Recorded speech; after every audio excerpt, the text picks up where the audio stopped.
Our theme of awe for the month of December is rich and deep and filled with wonder. Awe is a feeling that, while experienced, is often difficult to articulate in words. It's such an internal experience. Of course, when we think of awe, we might consider some of the sacred seasons that happen during this time of year, holidays from around the world. It is a time of expectation, whether we await the arrival of an infant whose life shaped the course of human history, or we find within our animal bodies that they are waiting for the light to return. For those among us who celebrate the Christian holidays, the season of Advent is a time of preparation. If we are Jewish, there is a time of remembrance of the reclamation of the holy. Whatever our faith or tradition, during this season we often find a sense of wonder and awe that is quite separate from the commercial tinsel and glitz. That feeling that hints at something deeper, some deeper understanding alive during these long, dark nights. There is time, if we choose to take it, to reflect on our connection to our larger circle of relations, those beyond our family and friends, the connections we share with living beings on this fragile planet, the connections we share with the silent creatures on land and in water. We might take time to consider the stars and the brilliant winter sun. There are so many things that spark awe and wonder and mystery that offer us inspiration if we remember to look around us. So I invite us, as we enter this season of sharing and consumption, stress and compassion, celebration and memory, to remember who we are and the connections that weave us into the family of creation. Take time to remember that we too are part of the wonder and mystery of life that stirs our experiences of awe. So let us take some time in the midst of this season to remember who we are and our connections to the cosmos. A poem by Joy Harjo, the Poet Laureate of the United States. Remember the sky that you were born under. Know each star's stories. Remember the moon, know who she is. Remember the sun's birth at dawn that is the strongest point of time. Remember sundown and the giving away tonight. Remember your birth, how your mother struggled to give you form and breath. You are evidence of her life and her mother's and hers.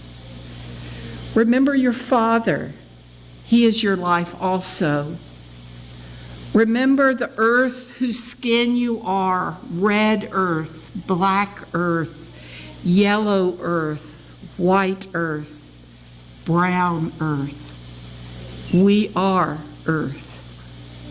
Remember the plants, trees, animal life, who all have their tribes, their families, their histories too. Talk to them. Listen to them.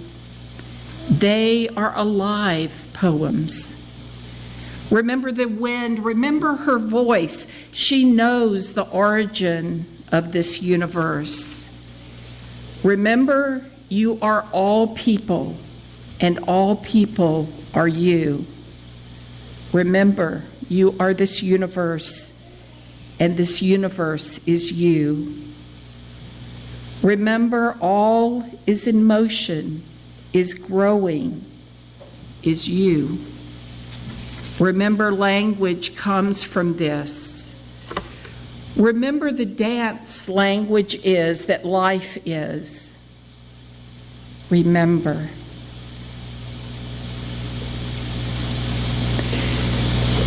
Too often we forget we are connected to all this. There are days when it's hard to remember with all the distractions around us. Hard to remember that we are interwoven with everything that is. And so let us just take a few moments to listen to the celebrations and concerns that members of our congregation entrust to us. The events and people are shared so that we too will remember what is on our hearts this morning. Because it is part of our tradition to honor the celebrations and concerns in our community. And it's always a joy and celebration for us when people choose to visit with us on Sunday morning. So if you're visiting for the first or second or third time and feel comfortable standing and telling us who you are and where you're from, I invite you to do so at this time. Hi. Rashi, and this is Olivia, and we're here visiting David and Karen from Burnsville, North Carolina. Thank you all for having us here. Oh, it's wonderful to have you here. A great town. So we hope that everyone, as Elaine said earlier, today we're having a Thanksgiving leftover potluck after the service, so please feel free to join us. There's always lots of good food. I also want to hold up these personal celebrations and concerns.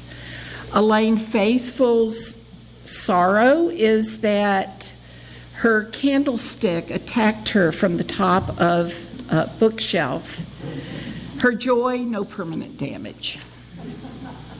Mandy shares, tomorrow is Ann Higley's birthday. She was a member here and moved to Houston, and we certainly hold Ann in our hearts. Huh?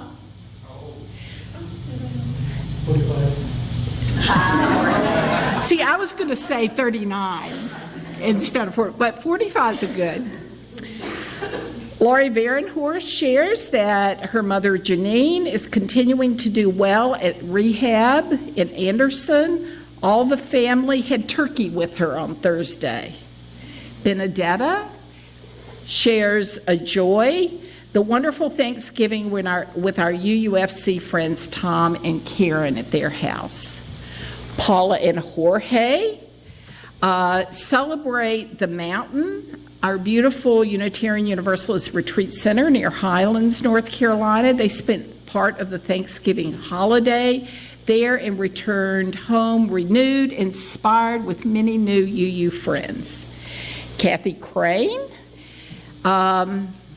she says, I celebrate the front page news in Saturday's Journal with the strong suggestion to donate our $50 education rebate check we all received to a local school. Good idea. Nancy LeMaster shares a joy. It's been my honor and privilege to donate to Clemson Community Care in the name of our wonderful UUFC a total of 3,121 pounds of food this year. Go Nancy. Some of us should band together and see if we can beat her next year. Jane McLemore shares a joy. Her eyesight at 20/20 after 2 successful eye surgeries to remove cataracts. Congratulations. Tully shares a sorrow on World AIDS Day, she remembers her fallen friends. Demetra Briscoe is requesting prayer for an emergency office procedure that she'll have this Tuesday. So for all that we've shared here and all that we hold in our hearts, let us take a few moments of silent prayer and meditation.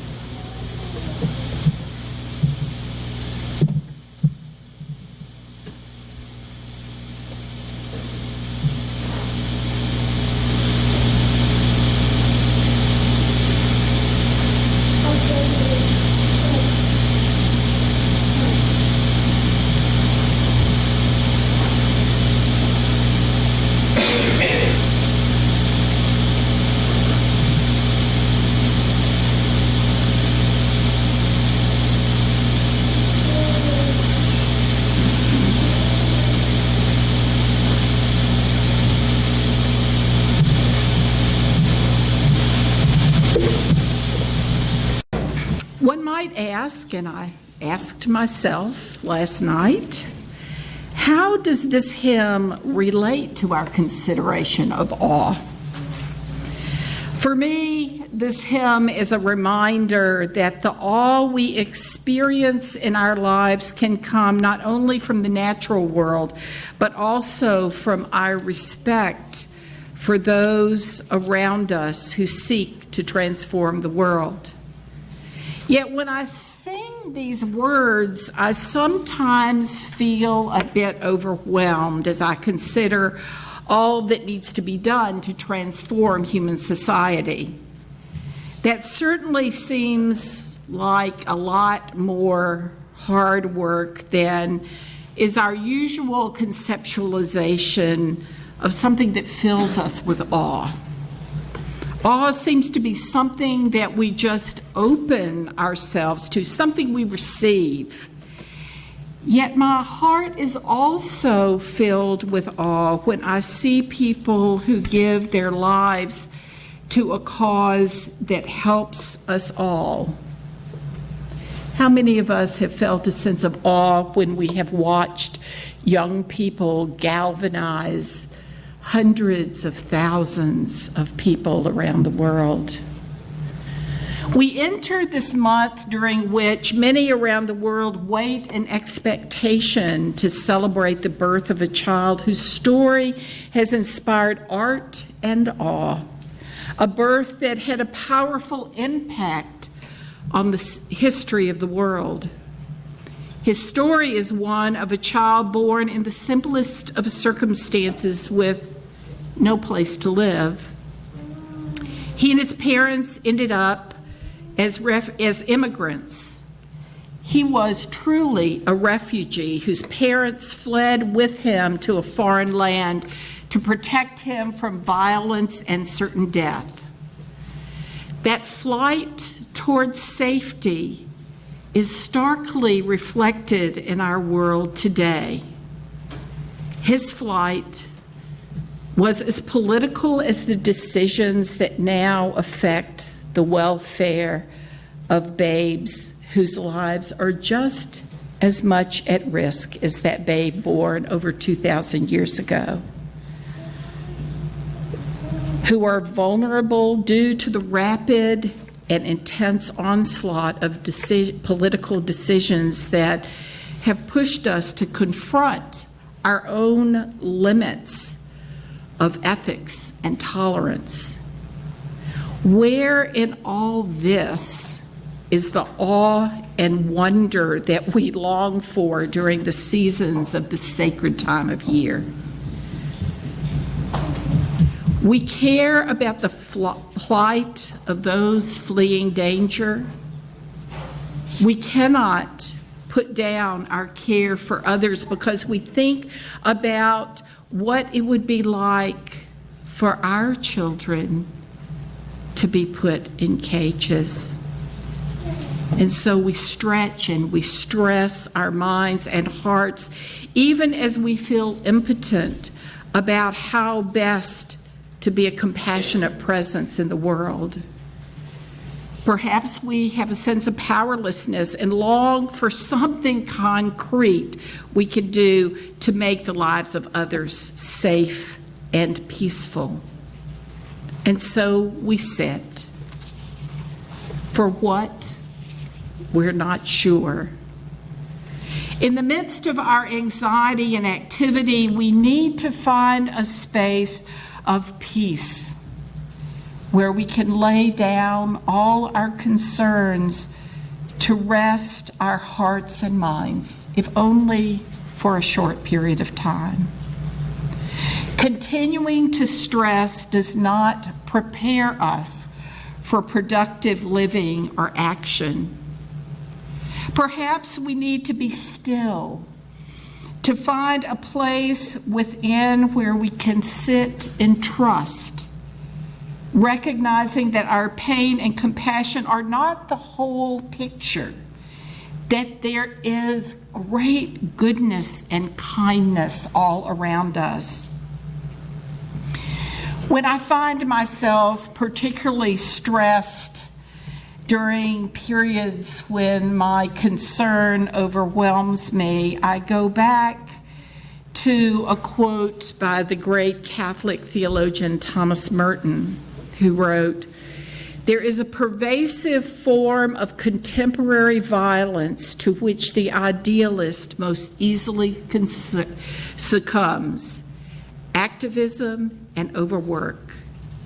The rush and pressure of modern life are a form, perhaps the most common form, of its innate violence. To allow oneself to be carried away by a multitude of conflicting concerns, to surrender to too many demands, to commit oneself to too many projects, to want to help everyone in everything, is to succumb to violence. The frenzy of our activism neutralizes our work for peace." And I would add the word justice there. The frenzy of our activism neutralizes our work for peace and justice. It destroys our own inner capacity for peace. It destroys the fruitfulness of our own work because it kills the root of inner wisdom, which makes work fruitful. It is possible for us to learn to hold our care and concern for others while still nurturing our inner wisdom to care for ourselves so that we can care for others.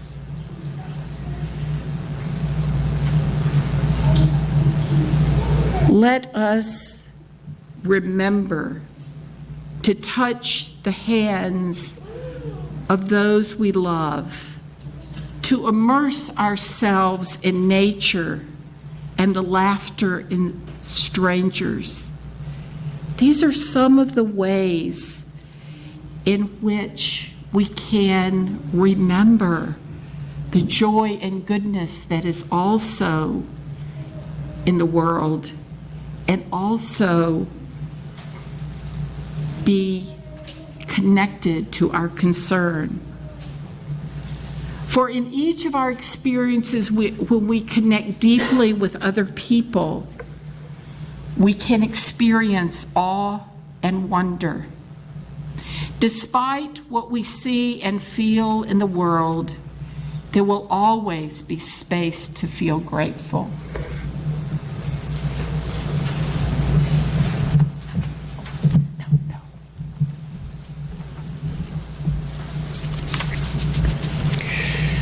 This reading comes from Scott Stable. Today, I choose not to take my life for granted. I choose not to look upon the fact that I am healthy, I have food in my refrigerator, and have clean water to drink as givens. They are not givens for so many people in our world. The fact that I am safe and relatively sane are not givens. That I was born into a family who loves me and into a country not ravaged by war are not givens. It is impossible to name all the circumstances in my life I've taken granted for. For all of the basic needs I have had met, all of the friendships and job opportunities and financial blessings, and the list truly is endless. The fact that I am breathing is a miracle, one I too rarely stop to appreciate. I'm stopping right now to be grateful for everything I am and everything that I have been given. I am stopping right now to be grateful for every pleasure and every pain that is contributed to the me who sits here and writes these words. This moment is a blessing. Each breath is a gift. That I have been able to take so much for granted is a gift too. But it's not how I want to live. Not when gratitude is an option, not when wonder and awe are a choice.